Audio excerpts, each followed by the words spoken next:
21. The One and the Many. Meanwhile, through asceticism, heavily imbued with Hellenic thought, a non-Christian concept of sin made increasing headway. Evil came to be seen as the willful attachment to things temporal rather than things eternal. The non-Christian attempt to save history by divinizing it had again become a flight from history.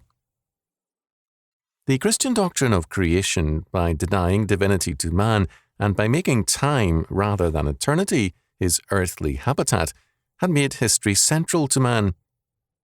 The universe, time, and man had been created by God, and the time of their end would eventually come when time should be no more. But meanwhile, history is important precisely because it is determined by the omnipotent and sovereign God, and is an area of valid secondary causes rather than fortuitous events.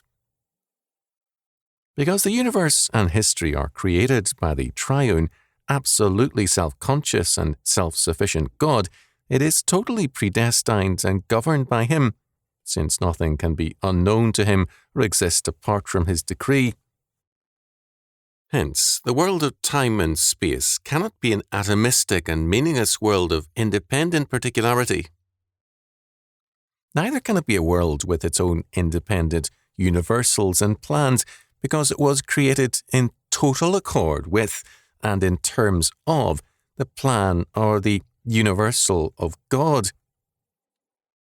The one of the many, the universals and the particulars, cannot exist in history in independence of God or in independence of one another.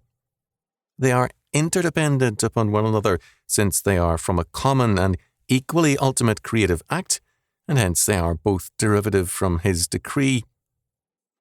In God, the one and the many are equally and absolutely ultimate. History, therefore, is completely meaningful. Not a sparrow falls, nor even a hair, Matthew 10:29-30, apart from this total decree. History and man are rescued from the blind alley of the absolute particular, to use Van Til's phrase, and also from the meaningless oceans of undifferentiated being, from the abyss of unity in the chaos of being. According to Van Til, the ontological trinity will be our interpretive concept everywhere. God is our concrete universal. In Him, thoughts and being are coterminous. In Him, the problem of knowledge is solved.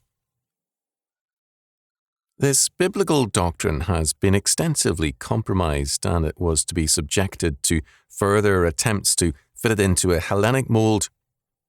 Its impact was nonetheless great, and its course of influence and sway only just begun.